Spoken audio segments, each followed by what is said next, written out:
phone recording.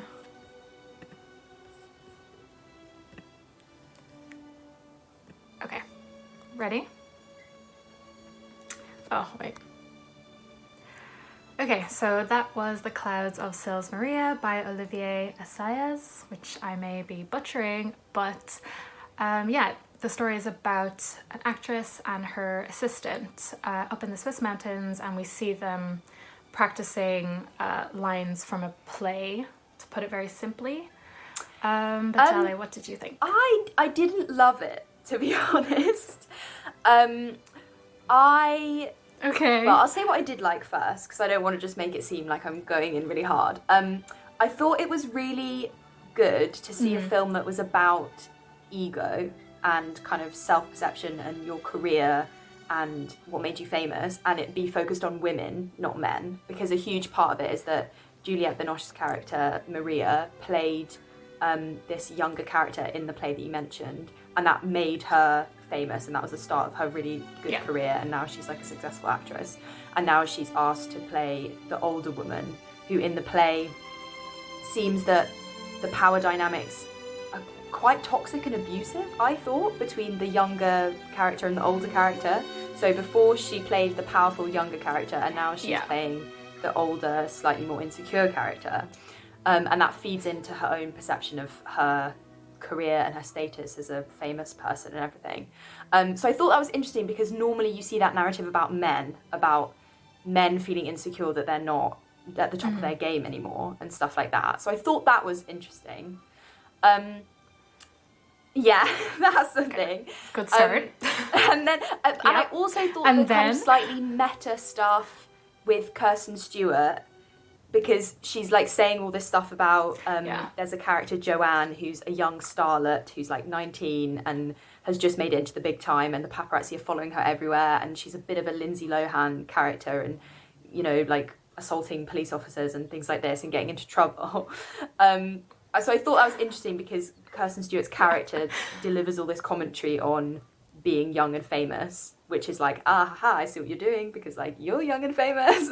yeah, she took Twilight. And talking about the it was fan good. base and everything. I was like, okay, I see what's going on here. And equally, I actually thought that was interesting now because of the whole Free Britney documentary, and kind of. So I thought watching it now, I felt more uncomfortable than I would do otherwise, I think, when the press are asking Joanne those really just like patronising and dismissive questions, like, oh, you don't know anything. Yeah, being horrible to her, basically. Kind of nasty questions. So I like to think that we're now at a stage where that would be called out a lot more than it would have done even not very many years ago when this film was made. So that was what I liked. Okay, great. I felt at times like it felt like a study guide for this play that doesn't exist, and obviously as an audience we haven't read, because like people are just having these really intense intellectual discussions about it, and it just felt like a CGP guide made into a film at times. I don't know how you would you agree with that? I don't know. Yeah, I don't know, like I felt like it was really complicated, and there were so many layers and parallels between real life, celebrity life, the characters in the play versus Maria and Val and Joanne themselves. I know what you mean about feeling like it was a study guide. Like I felt like some of the dialogue, even from Klaus, you remember the director? Yeah. It felt really stilted. It felt kind of fake. I don't know. It was weird. It was like really deep, but it didn't feel real.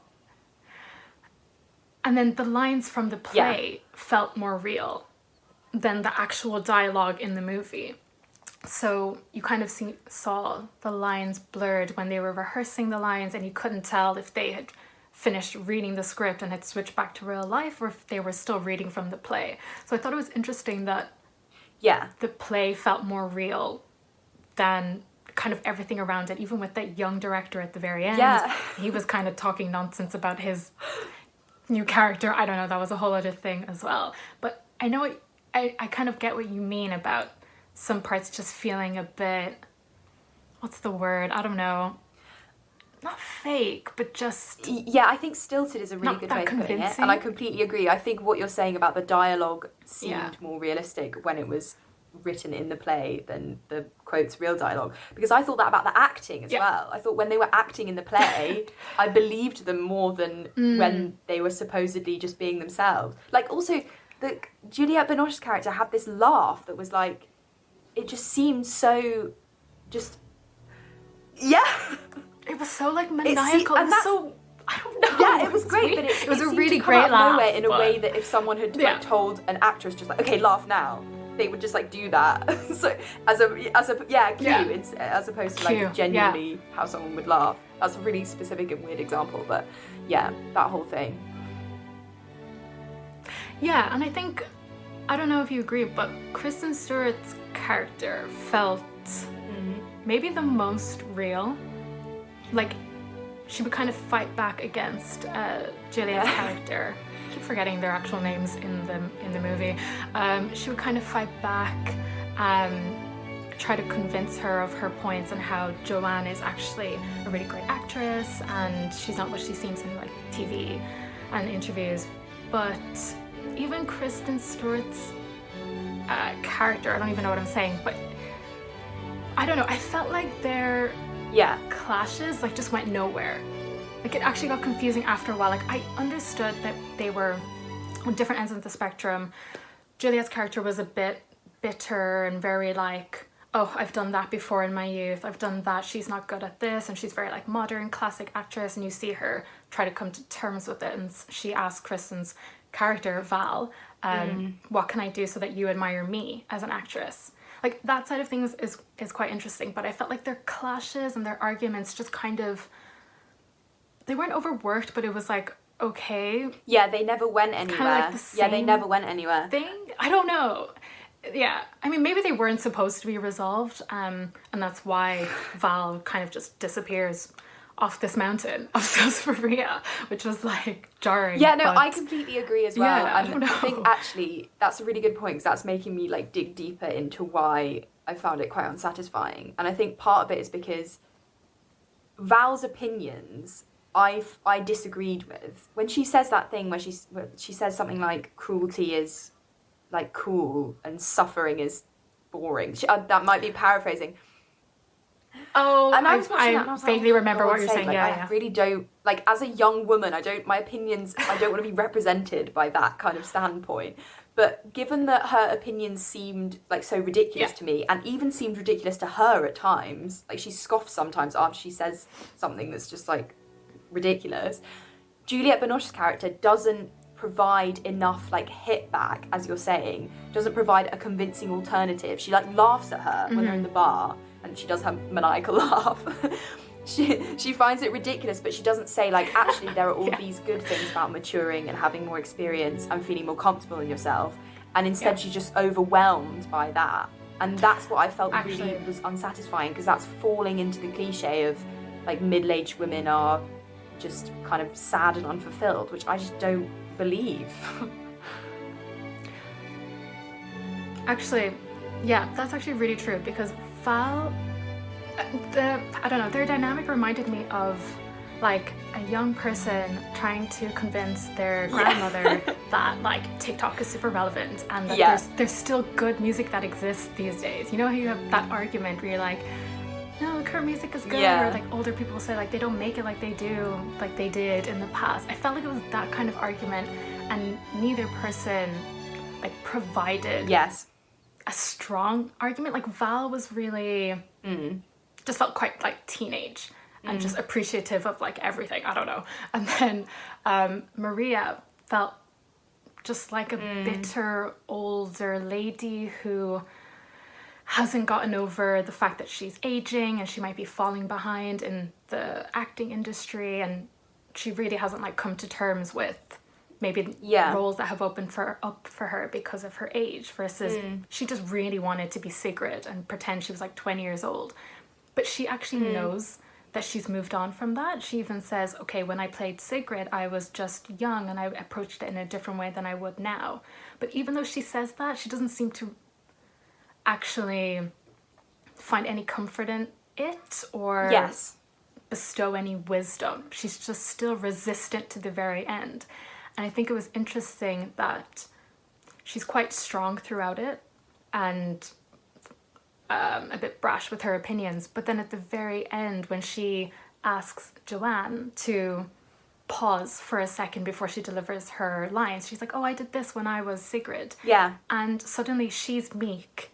And Joanne becomes the character that we saw in the interviews. And she was just like snapping at Maria. So it was kind of interesting to see that like role reversal, and it just doesn't seem like Maria has actually come to terms with anything. Like she was still holding on to the past and saying, I did it like this, I think it's better. You know, so it's kind of like, did any of the characters learn something, or was there Yeah, exactly. There seemed to be a I don't lack know. of development, and even like the opposite of development. It seemed that she lost a lot of her strength and lost a lot of her certainty from the beginning to the end. Because also, even at the beginning, you have this sense of her as like a glamorous, desirable woman. When she's like in her Chanel and she's going to these dinners and everything, she seems a lot more confident and self-assured. And then by the end, it's like she's been broke, which I guess this is a comment on the play itself, because it's about an older lady basically being broken down by this younger ingenue character. But I agree, I just found that really unsatisfying. And also, again, I find this really annoying when people say it, but I'm going to say it anyway. I didn't like any of the characters, and that's fine in a film where there's something else really compelling to keep you absorbed and keep you interested. But in this, I just didn't really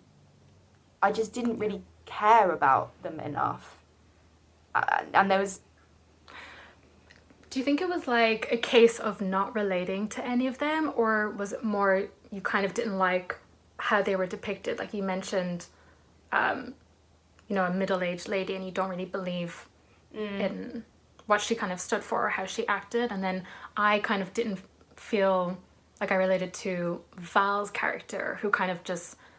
I don't know, felt very millennial, and I don't know, there was something about that I also didn't really like. And then Joanne was like a whole other kettle of fish, but why do you think that you didn't like any of them? I just felt like they weren't particularly introspective enough, if that's the right word. They weren't very self-aware, I felt. None of them were self-aware. And what you're saying about they were basically just hitting up against each other all the time. That's what happens when you don't listen enough to the person that you're talking to. So I find that, True, and I think that's probably... Sorry. No, you go. Yeah, carry on. Okay, no, I was just going to say, and that's probably what Val realised. She said, like, if my opinion's too simplistic, like, I can just leave. We don't seem to be doing anything for each other in terms of like practicing and getting a move on with this play, and ultimately she just leaves, which is, you know, we're saying it's very reminiscent of the character Helena who leaves. But I mean, what did you think of Val's disappearance? Because they were talking about Helena's disappearance just moments before, and how Maria was to the point she was like, it's suicide, I don't know what else it is. And then Val was like, exactly. And then also Wilhelm, the playwright who wrote the original play, we hear from his wife at the beginning that he basically drifted off into the mountains and then died. So there are all these layers that you were talking about at the beginning. Exactly, yeah. But again, I feel kind of bad saying this, but because I just didn't really care about them, when she disappeared, I was just like, okay, she's gone. Like, that's... yeah, exactly. It's like, okay, next day. Moving on. Yeah, Really? I think by that point I was a little bit fed up with what I saw as the slight over-intellectualizing without people sort of acknowledging the other points of view and trying to find not even a middle ground, but like a sense of agreement and understanding. So when she disappeared, I was like, okay, she's probably just making even more of a point about like she hasn't died, it's possible to disappear and it not be... Actually, yeah. That's really true. The like over-intellectualizing aspect and her disappearing was like, exactly. Of course she does. Like the disappearance, and then them not even seeing the phenomenon that Maloha's snake. Yeah. What's it called? The snake. Maloha's snake. Yeah. I mean, when that happened, my initial reaction was just like, where'd she go? Like, she coming back? Did she die? I definitely did wonder, like, did she die? Even though I personally doubt it. I think she just like wanted to move on with her life because she was like sick of what was going on. But I think by the end of the movie, I was more just left with a lot of questions, and I felt like there was so many layers to it. I didn't know whether I just needed to watch it again and figure it out and like peel back those layers, or was there anything more like to dig through, or was it just, I don't know. Yeah, I know what I you mean. really don't know. I also, to be honest, one of my favourite bits was the video clips of the Maloha snake happening. I thought that was really cool and really nice to watch. That was beautiful. That was like, I know it wasn't a character, but the snake would have been my favourite character. Like, I know. The snake was cool. The snake was really cool. The character that I liked was actually so irrelevant to the story. Oh, yeah. You know, the lawyer that would come up on, the lawyer who was trying to sort out the contract, because he was so, like, he was outside of that industry. He was just like to the point. He just talked like a normal person. Yeah. I thought that was like a really refreshing break in between. It was like comic relief almost, but he just like comes to mind as just being funny, and But I know there's also this whole connection with nature, the scenes of the snake tying back to them being up in the mountains, but I don't know if I fully like made that connection and whether it held this deeper kind of, I don't know, backdrop to everything that was going on. And obviously they're up high in the mountains and there's the whole altitude thing, and Kristen Stewart also feels sick at one point, but I don't think I've fully digested what the background and I know all what of you that mean. It forecasted seemed like the snake had some very important symbolism, but I wasn't sure what the symbolism was.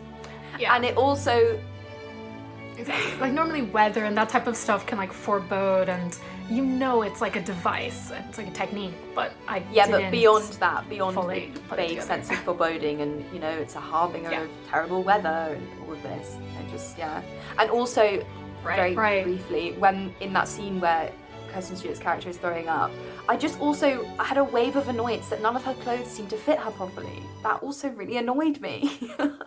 It's just like, what? Hold on, is that like her character thing or just like a Kristen Stewart thing? Because I feel like other movies she plays and like she's like these, or like, maybe wardrobe has it in for her, I grungy don't know. But I was just like, this clothes. poor girl is throwing up and her jeans don't even fit properly. Like, this is horrible. I totally didn't even think about that. I was just thinking about how it was like fading in and fading out, and I was like, okay, I know this seems to be kind of like a deep scene, but I don't. And it had that terrible I'm like not, heavy like, metal crashing music I don't over know. the top. It felt like a B-list horror movie, that bit, but like deliberately so. That was really weird. Yeah, actually, even now that you mentioned music, I found the music a bit strange. Like at random times, just like this orchestra would come in. I can't remember if it was I don't even know, but I found the music strange, and then the fade outs we mentioned before, just like, even though I'm saying all of this, I actually quite enjoyed the movie, but definitely the fade outs caught me by surprise, because I was like, okay, we're just gonna keep fading out every time something like interesting happens, but which I guess is on purpose. I found them very what dated. Did you think of the fade outs? And I just, in my head, whenever they happened, in my head I could just hear, you know, like a mock director going, fade to black, because it just seemed really dramatic. And then it's like, fade out. And often, it's true what you say about whenever anything was picking up and you were getting into it, suddenly there'd be a fade to black, because often the scenes were so short and then it would just go. Yep. And it was maybe part of the whole, Yeah. And I was thinking like, I was like, okay, is it on purpose to show us that, like, although it's interesting, it's not relevant, or it happened every time something got real. I don't know if you noticed, like giving the speech, you know, like giving the speech was something like from her heart. He had passed away. It was going to be introspective and like her own words, and then it faded out. The whole thing with Val and Byrne, was it the photographer who she like went to visit? Clearly something happened when we see her on the bed, and that's not picked up, it just fades out. I can't remember the other scenes, but it was every time something real. Or for lack of maybe a better word. something that had more Yeah. kind of significance within the outside world, because it was very like an isolated setting, as you say, in the mountains in that house, and it has sort of like creepy, almost horror vibes that, you know, with the weird weather, and they couldn't really access places very easily, and they wander around in the mountains, they get lost. So maybe anything that was kind of out of that quite claustrophobic setting, that's when he'd go in with the fade to black. Yeah, that's actually true. Maybe that's why I was most interested in those scenes, because it was outside of the rehearsing, it was outside of the discussions on like Helena and Sigrid, and it was a peek into their lives as people. But yeah, we don't really get past Val's not at all personal assistant kind of bubble, like so. Well, but yeah, maybe that's a good place to leave. I feel like it deserves another watch. I don't know, maybe not like, no. For me, I was like, okay, I could probably watch it again if I wanted to dissect it more, because I felt like there was a lot there. But after my discussion with you now, I'm like, maybe there's a lot there, but there isn't. Like, I know it is regarded as not a masterpiece, but people do like the movie and it's revered, but I don't know. I feel quite like ambiguous about it. I don't know if I can I think say that's probably the like intended or dislike reaction it. though, because as you say, like, you've acknowledged all the layers and there's all this ambiguity, and I think you are probably meant to feel, you know, oh, interesting, what does it mean? But I just felt like it moved very slowly in the first half as well, which I did struggle with a bit. So the thought of watching it again, I'm a bit like, exactly. Maybe not. Maybe next year, in a few years, yeah. when you've And forgotten I do love about it, you Juliette just need to Binoche like as well. refresh your She's memory. such a beautiful screen presence, so I could watch her for hours. Right. I think they all played their characters very well. Just as, you know, an aside, like they all did amazing. But yeah. I think we should leave it there. Yeah. All right. Well, Lovely good to to speak to chat. you. Bye. See you later. Bye.